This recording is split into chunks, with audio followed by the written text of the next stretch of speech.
Hello, my name is Justin Bright. Welcome to Kerbal Space Program version 1.7.3 in my next small step realistic progression 1 career playthrough. So we just got done doing a lot of fancy stuff with planes. I'm kind of leaning into just, running with the planes, doing the X-plane contracts, because it's making us a lot of money in the interim while we're still building up towards orbital rocketry. Speaking of which, in my big bold per aspera ad astra statement that I made last time, we've decided to just go for it.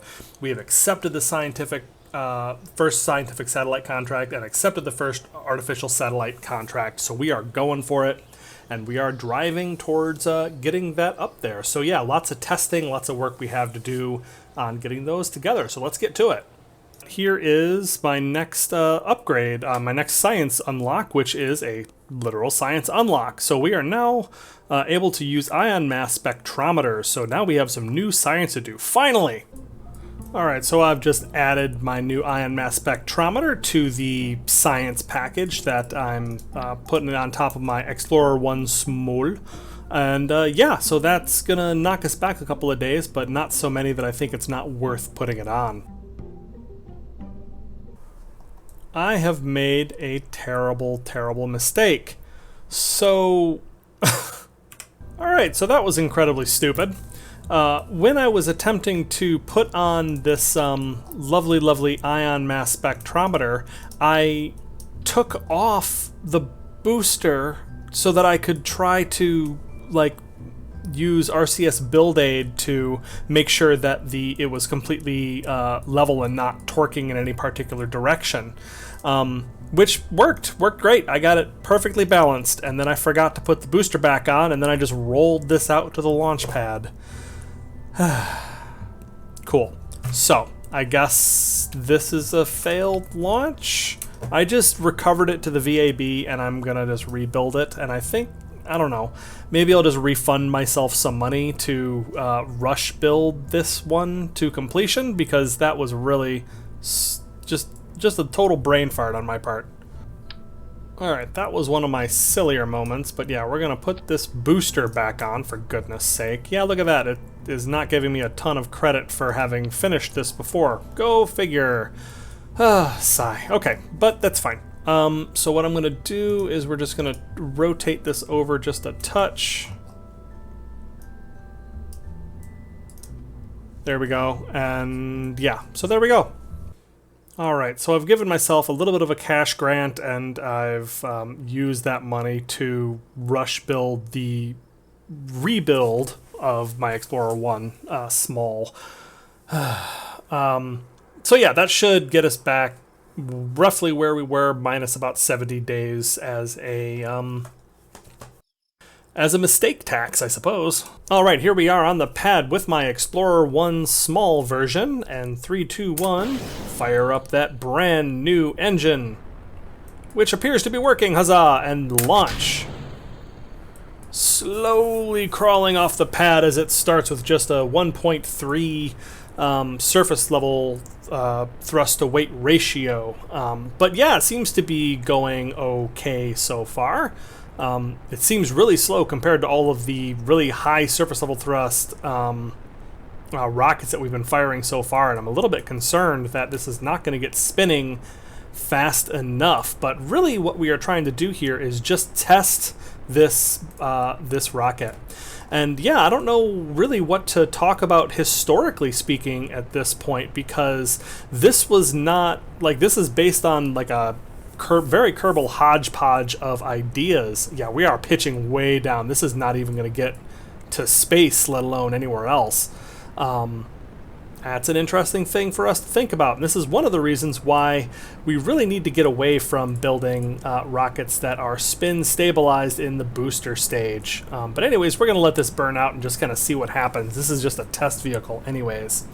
But the closest thing, historically speaking, is probably the Jupiter C stage, which was the Redstone, also known as the Juno 1, and that was one of the early rockets that the U.S.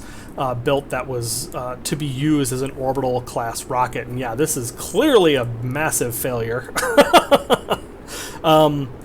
So yeah, I guess we won't be talking about all of the upper stage work that I've done on this because we can't get here. So this is probably going to need a little bit of a redesign. But yeah, spin stabilization probably works fine, but not when you're pitched over as if you're expecting a much higher thrust off of the pad. So yeah, this is a really good learning experience one way or the other. And we are just... Oh, vapor and feed lines. We are shutting down. So let's stage. Why not? Thunk.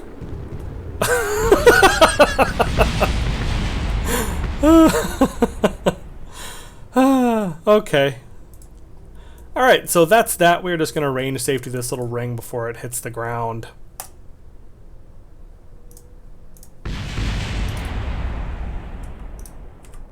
All right, so this is why it's incredibly important to, you know, test your rockets, and by test I mean actually use the simulator to test these things, because I will admit that I didn't.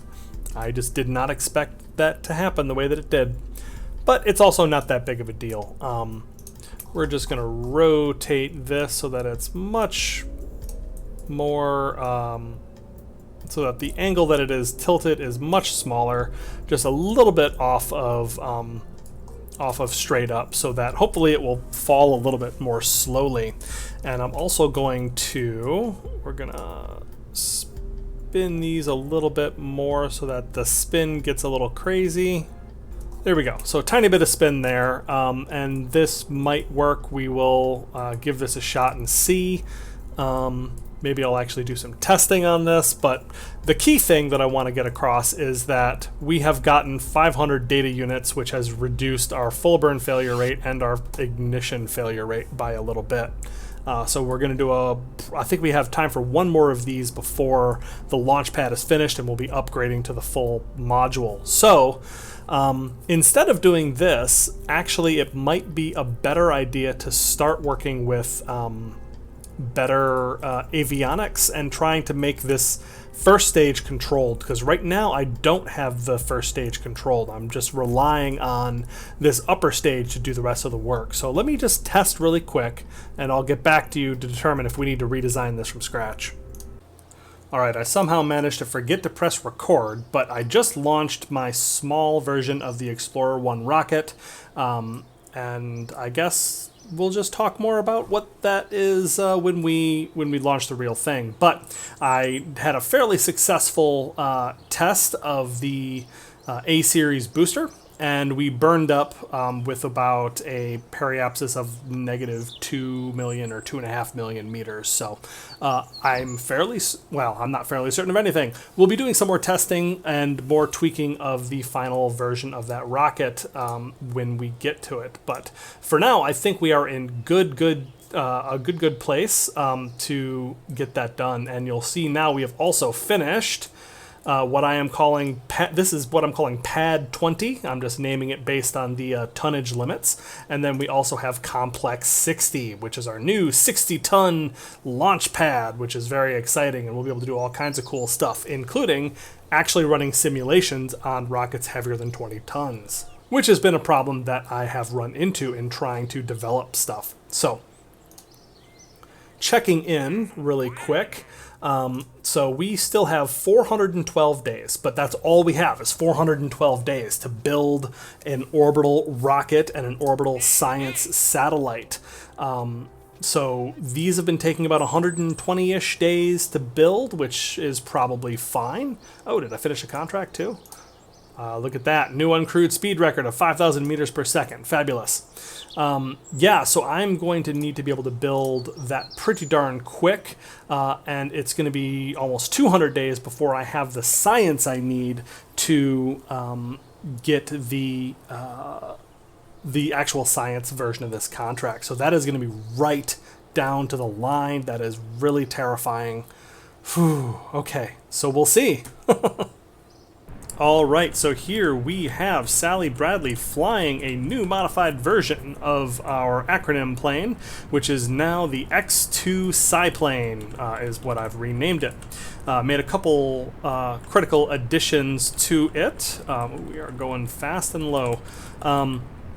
And to that note, we have switched out the spoilers, flaps, the control surfaces here with the supersonic version of those same modules in about the same size and same placement. I have increased the tankage to be, what do you call it, to be the new Tank 2, and also put on the X15 version of the XLR11 engine. So this thing is now an absolute powerhouse. Changed up my mod loadout a little bit. We are now running in 1.7.3, but with a newly upgraded version of Realism Overhaul and RP-1. I'm running off of the latest masters now instead of just the release versions. And also, we have Kerbalism installed. This is not in any way recommended by the developers, but this is something that I have decided to get installed to kind of improve the gameplay experience that we're having, because the basic gameplay has been fine, but I've really been wanting the better science and all the other life support mechanics of Kerbalism. I'd been using TAC life support before, but after kind of poking around, I've discovered that that's not really what folks are using for the most part. These days, people are using Kerbalism, so that is what I wanted to get involved in. So what that means is now all of my experimentation is automatic. And it did, in fact, as you can see, kind of load in the experiments that I had already done, which allows me to kind of keep my progress where it was. It adds some additional science, which is fantastic. Like, there's new things to do later on, which is good, but there's no, like, I didn't get anything for free. Like, I'd actually done all the research that I had done, and that leaves me where we are now. Anyways, before I talk too much more about that, we should probably mention that we are now at 56 kilometers over land, and yeah, we are very nearly in space. We are leveraging the new X1 cockpit with the ability to take us up pretty darn high. You'll see that there are actually RCS on this spaceplane, which helps us to keep it level. There's nothing for roll or yaw, but for pitch we can kind of control that a little bit, which is going to help us as I come slamming back into the thick part of the atmosphere at over 1,000 meters per second. Yeah, so wish me luck on that one. But yeah, we are completing these contracts, and I have rebuilt this plane with some science experiments so that I can actually get some science and make these missions a little more useful. I'm still going to probably leave you guys with just the highlights, but yeah, I wanted to kind of show this one off to show that we are doing things differently. We are doing things with Kerbalism so that we can get more interesting science gameplay and more interesting life support gameplay. And also we are using, I've got a new shader installed. All sorts of things have been updated. I also have Autopilot Manager, which I don't know anything about. I should probably look this up, but I can just put it on cruise flight controller, and this is already keeping me pretty level. Like, yeah, this cruise flight controller is just designed to keep you in level flight, and so there we go. Cool. I just clicked it, and it seems to be working, and it's not terrifying at all. Because I want to slowly descend as I try to land this thing. Alright, so now I've got the standard fly-by-wire controls enabled, and this is just working way better than just the SAS would have worked with an aircraft, I have to imagine, because I was fighting with it a lot, but now we are just, you know, we're coming around, we're losing speed. This is going pretty great so far. Like, I kind of turn myself a little bit, and it just sticks me there, like, perfectly using the control surfaces of this vessel to keep me angled in the direction that we want to go. So yeah, this is pretty cool, and I'm hoping to once again get to the KSC runway and put this thing down with parachutes. Future Justin here again, and don't worry, I'm not a portent of disaster again this time, but I do want to show you guys an object lesson of why I can't be trusted to fly planes. Because, yeah, as soon as I get one little taste of success, I just get so cocky. Like, look at me flying over this runway at nearly 300 meters per second, and then just assuming that the parachute will just take care of it. There we go, no problem at all. That's probably a perfectly comfortable flight for poor Sally Bradley on here, who, to her credit, appears to be doing very well. You can see I had to turn off the physics warp display because I reinstalled this from scratch to make sure I did it right. So follow your wiki instructions exactly, everybody. But yeah, anyways, here we go, back to it.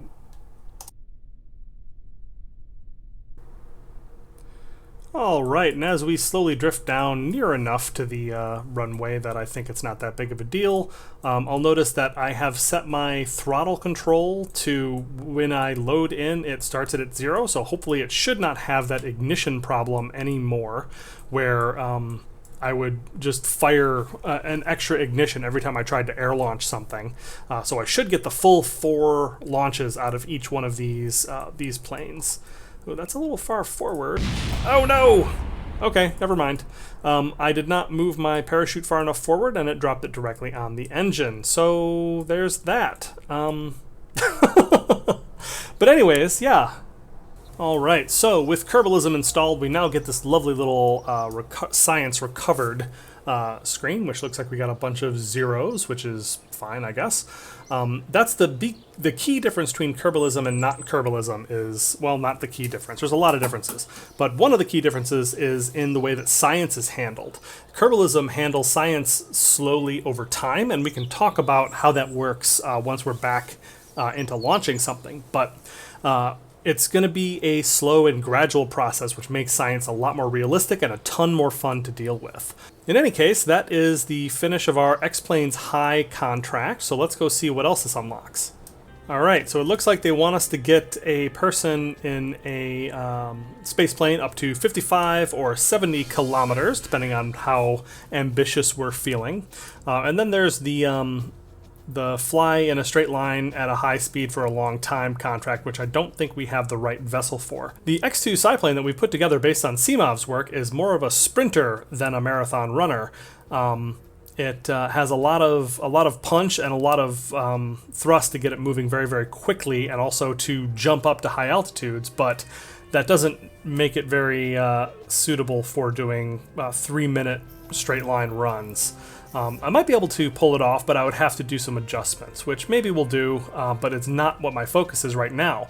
We only have 3 available contracts that we can take at a time, and I believe that we're going to be able to, with our first satellite, going to get a couple of these extra contracts. So we have first artificial satellite, first scientific satellite, and I think we can do first solar-powered satellite, and that'll get us a really nice... oh, interesting. 300 kilometer periapsis on this one. That'll get us a nice nest egg to kind of start with when we get this moving, when we finally get this launched. All right, back in the hangar with the X2 Cyplane, you can see that the major new feature is that I've added an early film camera here in the middle of the body. And also I've blown the engines off because I am a bad pilot. No, that's not true. The issue here is because I had the parachute too far forward. Yeah, because if we dangle a string straight from that, you can see that it would be pushed. Yeah, even with the weight a little bit forward of the parachute, the back end dropped. And so we want it to be closer towards the back so that the front end drops a little bit more. So yeah, we'll do something like that, and we'll see how that works. Anyway, so that's that. Now I want to slap on another pair of the XLR-11 engines. Lovely, lovely. And we want them to be the big X15 version variants of these engines. Unfortunately, that brings us down to only 29% of the build, which is unfortunate and entirely my fault. But yeah, we can go ahead and just load this back up with fuel. And because I'm using the tank too, that's actually working a lot better, or that is a lot more fuel. But still, it's only 2 minutes of flight time, so we'd have to do some tweaks to make this work as a longer running plane. But that's not something that I'm stressed about. I don't feel like we're going to be, I want to maximize my ability to get X-Plane contract money. We're onward to other things. But yeah, so 180 days, which means that we're going to be doing some other orbital flights between now and then. So we are going to hold off on X-Plane contracts for now. All right, what we have here is an object lesson in some of the core design principles of RP-1, mostly in that I have failed many of them. 3, 2, 1, engine ignition. Hey, it succeeded. And, ooh, watch your staging. Launch. So yeah, this was an early design of my Explorer 1 rocket, which is basically got the redstone booster on the bottom, and then a bunch of aero bees stacked on top with a controllable upper stage here, which we'll talk about when we get to it.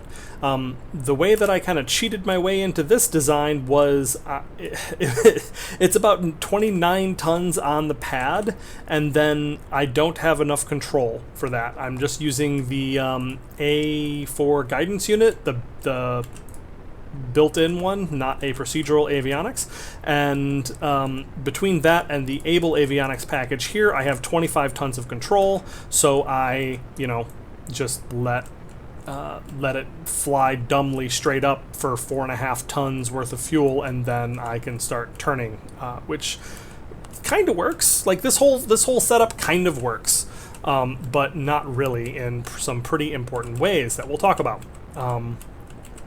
But anyways, one of the reasons why I wanted to launch this anyways, even though I've come up with a much better design, is I really want to reduce this ignition failure rate by increasing the collected data. So I'm using Test Lite for all of my testing needs, and what that does is, I've talked about this a little bit before, but what it does for us is it collects data every time you fly a rocket, and that data is kept and is persistent over all of your flights forever.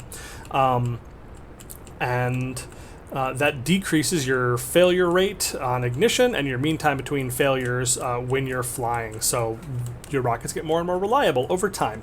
And so this is mostly just a test flight to see if I can't get a full burn out of the A-series rocket, which we're doing pretty well so far. Our apoapsis is getting up there. We want to turn over a little bit more aggressively than I have so far. We still have 20 seconds of fuel left, but we want to get pretty high. Let's see.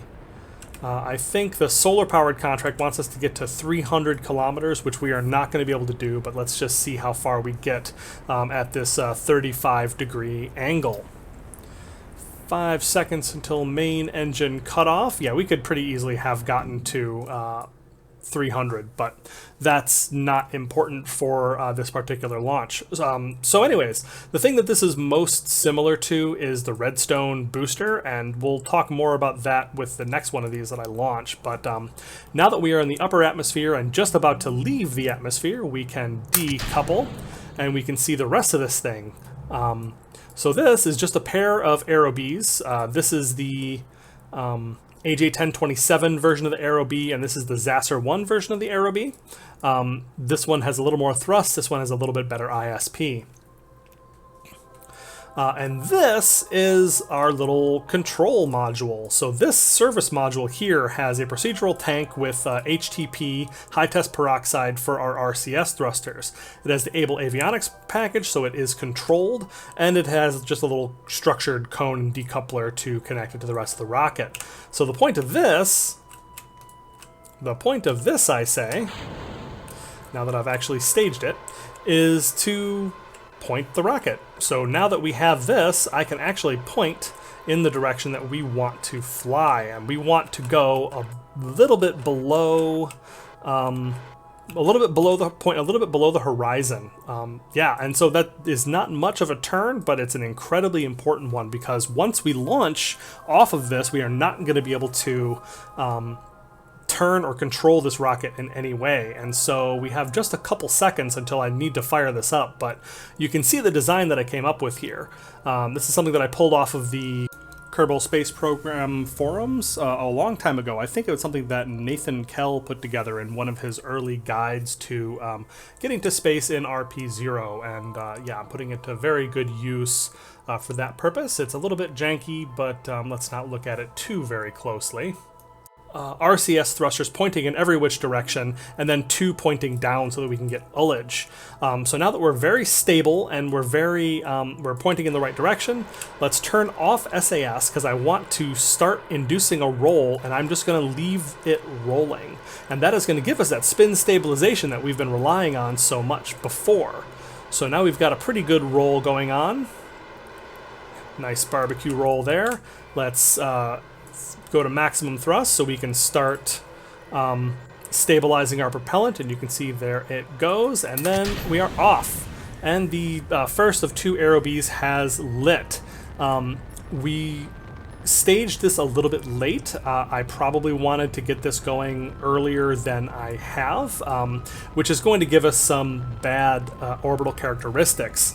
But I don't know that this actually has the ability to get into orbit. It has 9,460 meters per second of delta V, which is barely above what the delta V map tells you that you need. And so with my janky flying, that's probably not going to be enough to get this thing actually all the way into orbit.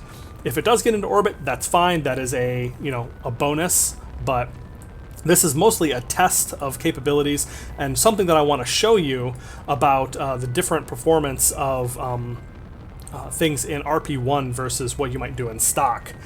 For you see, in stock, the answer is more boosters. You just put on more boosters and you can... Whoa! That's a permanent shutdown there. Let's go ahead and fire this up quickly. I didn't expect that to explode catastrophically, but such as it is, we're even now still gaining data units for our aerobees. Anyways, as I was saying, the answer to most things in stock is more boosters. The answer to things in RP-1 is to shave down your payload.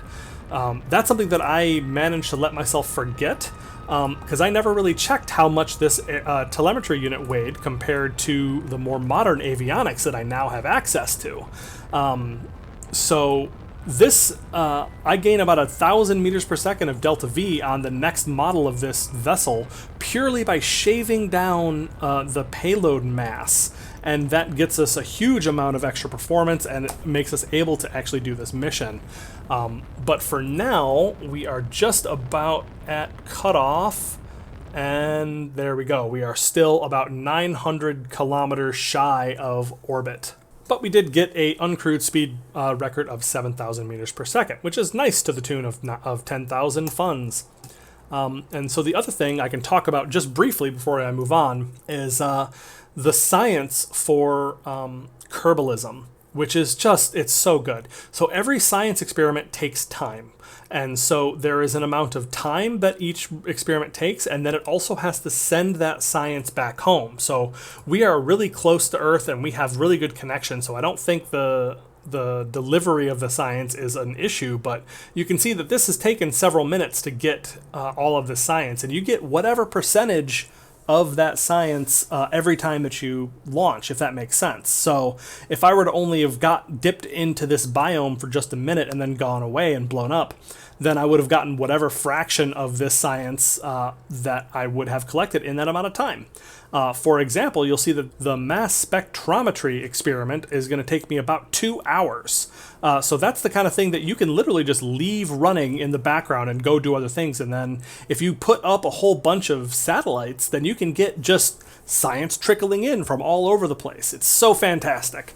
So Kerbalism is great. What I'm going to say now is that if this breaks my save in some way and destroys this, then I will continue using Kerbalism, but I will rebuild the save from the ground up and get back to where I was to use that. So we're going to keep going with Kerbalism going forward, I think, because the stock science system is incredibly boring. All right, we are in the atmosphere and we are over the ocean, so there is no ground station here to get us to collect science from, so we are just going to hit the range safety and call this mission a successful test. We got what we wanted out of this. And that's kind of the beauty of Realism Overhaul and RP-1. There's all the direction of real history that you want to get to, that you want to drive forward and keep unlocking contracts and furthering your space program, but really it's a self-directed thing. I wanted to do something, and so I got it done, and that makes me feel pretty good. So yeah, I'm going to do some tinkering with this Explorer 2 rocket, but for now I think that is all the time we're going to have for this episode, so hopefully next time we get orbital. Let me know what you guys think of this episode in the comments below. Like and subscribe, do all that sorts of stuff, and I will see you next time.